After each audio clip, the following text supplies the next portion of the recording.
자, 오늘 제목은 그 충동, 영어로 드라이브라는 제목으로 말씀을 드리도록 하겠습니다.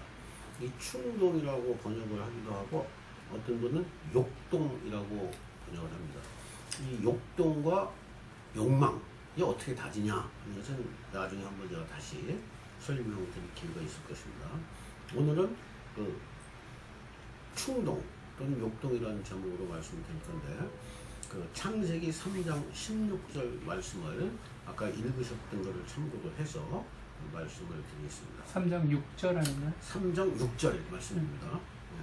제 인간은 그 이성적인 동물이기도 하고 충동적인 존재이기도 하다, 이렇게 얘기를 하는데, 주로 이 정신분석 학자들은 그 이성적인 존재를 부정하고 충동적인 존재라고 하는 것을 강조하고 있습니다.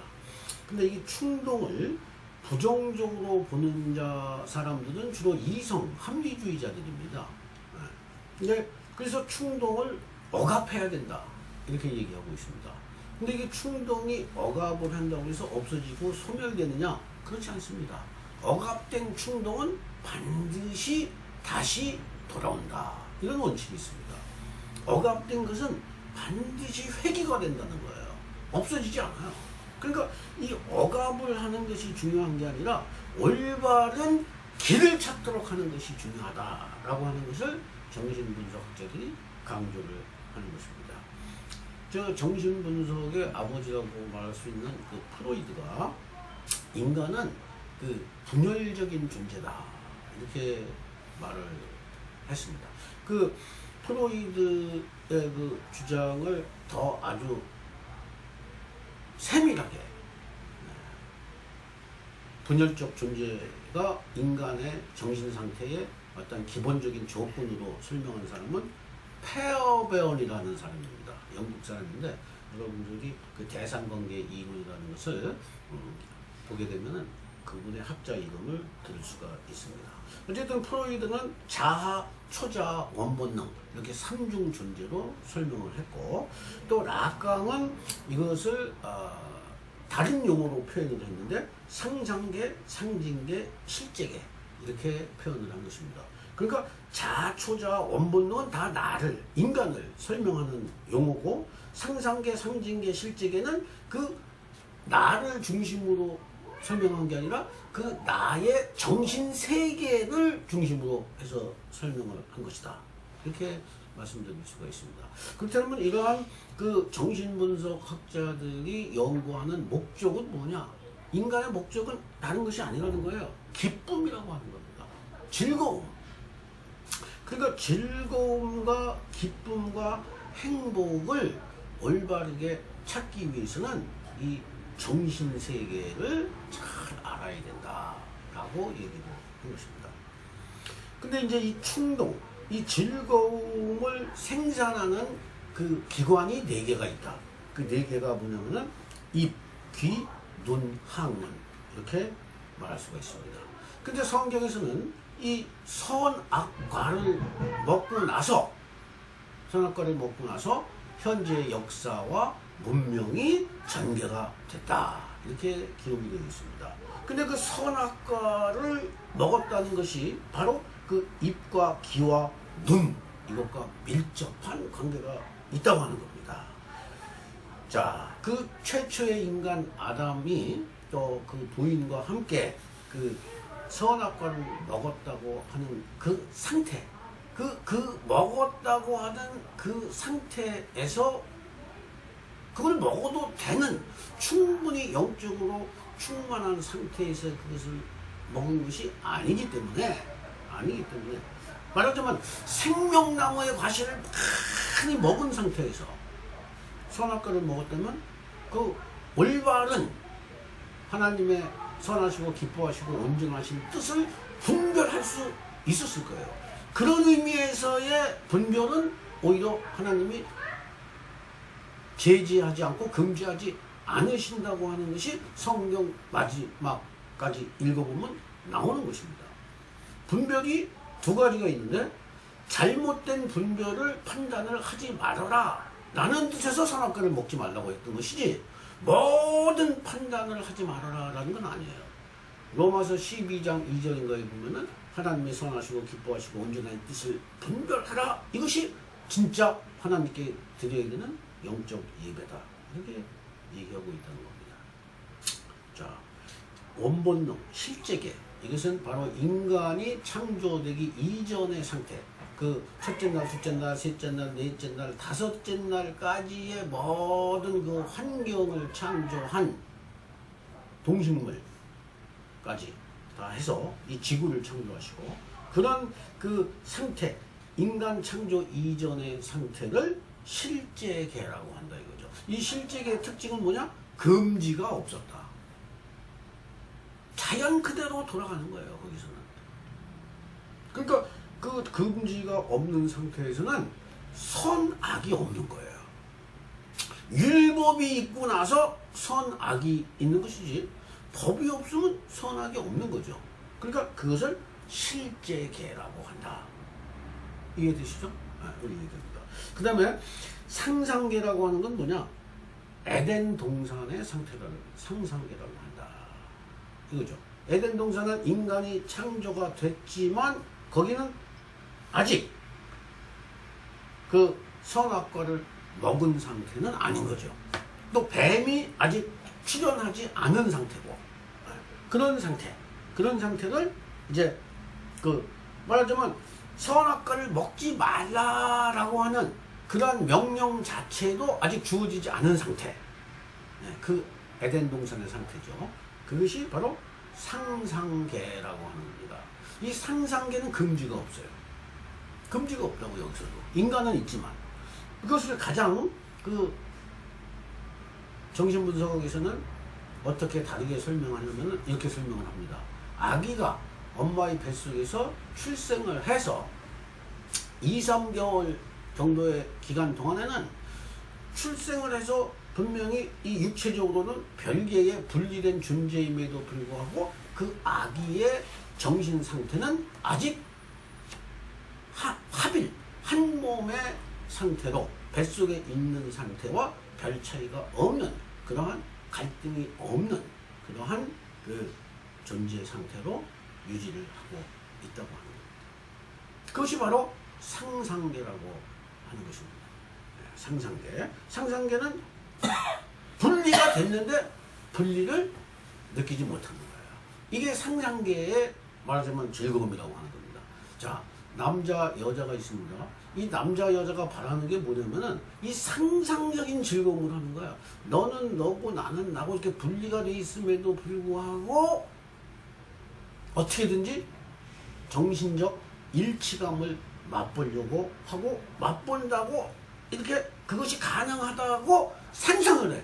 그래야지 그게 결혼까지 이어져요.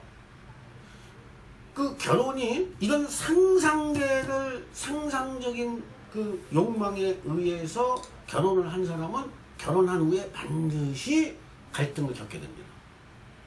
결혼하기 전에 반대로 결혼하기 전에 이런 상상적인 기대감이 없이 이것저것 다 알고 결혼한 사람은 깨지기는 쉽지 않아요. 상대적으로 결혼이 그 깨지기는 쉽지가 않다고요.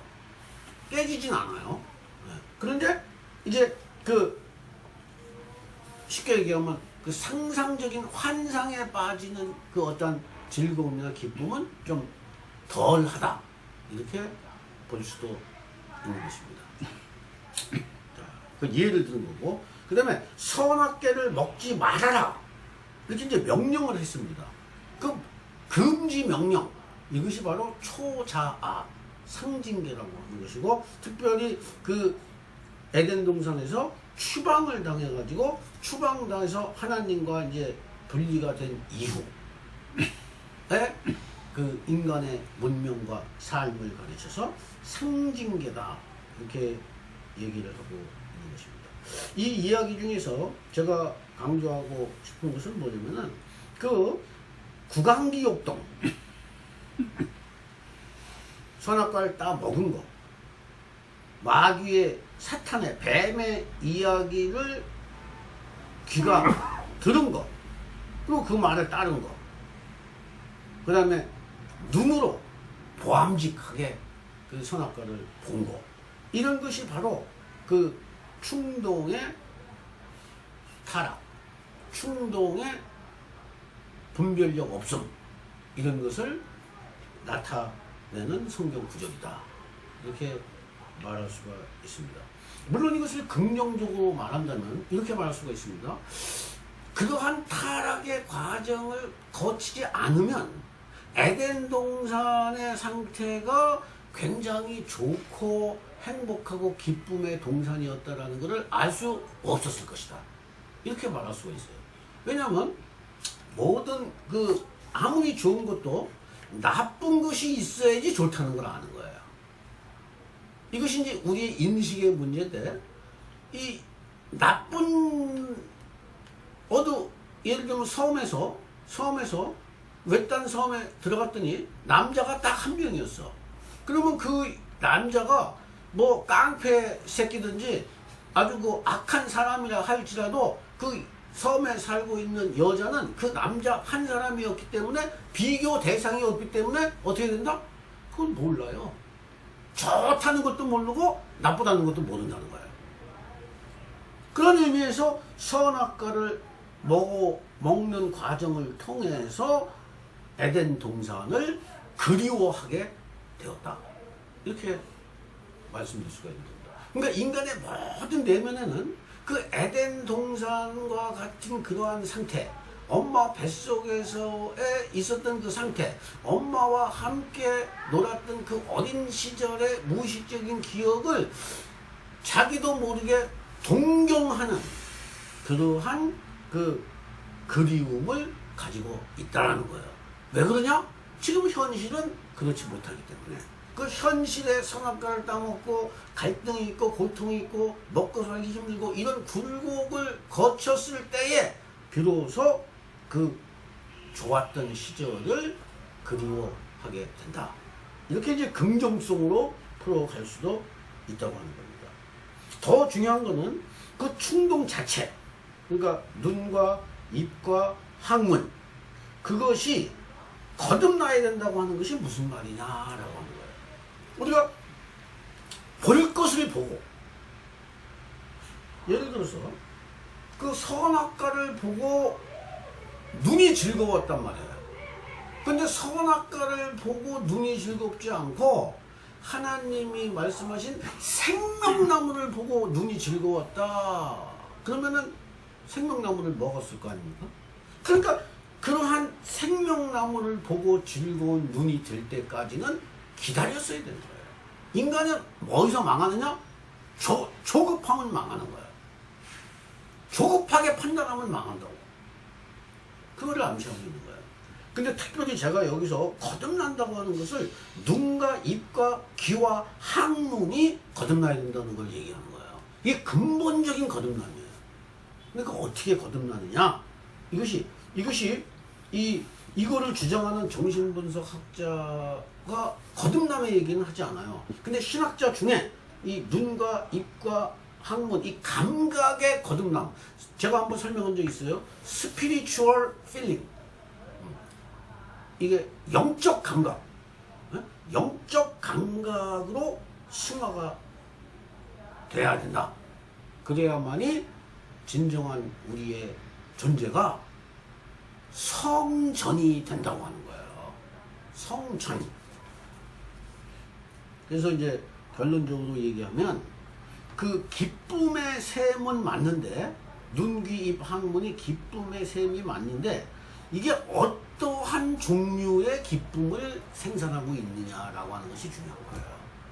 지금 많은 사람들이 기쁨을 추구해. 기쁨을 추구하지 않는 사람은 없어요. 근데 그 어떠한 기쁨을 추구하느냐 이 말이야. 자기의 눈, 귀, 입, 항문을 변화시킬 생각은 안 하고 그냥 현 상태의 눈, 귀, 입, 항문에서 자기가 생각하는 선악과를 먹는다 이 말이에요.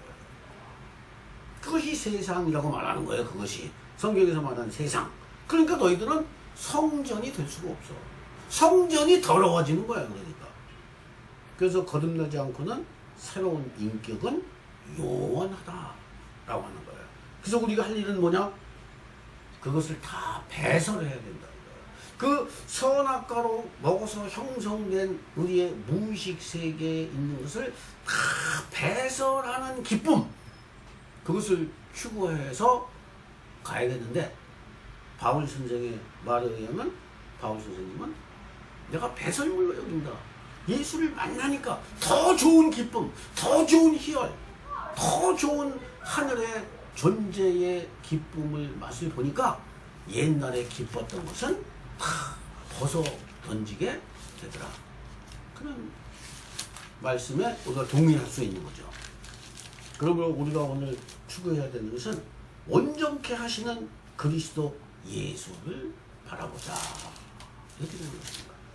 이 영원한 차원의 기쁨, 영원한 차원의 기쁨은 이 세상에서 소멸될 수밖에 없는 기쁨하고는 분명한 질적인 차이가 있다라고 하는 것을 알고, 이 작은 기쁨을 영원한 것으로 오해하지 말고, 작은 기쁨은 작은 대로 분명하게 분별할 줄 알고, 영원한 것은 영원한 것으로 분별할 줄 알아서 우리가 지혜롭게 사는 자가 되어야 된다는 거죠.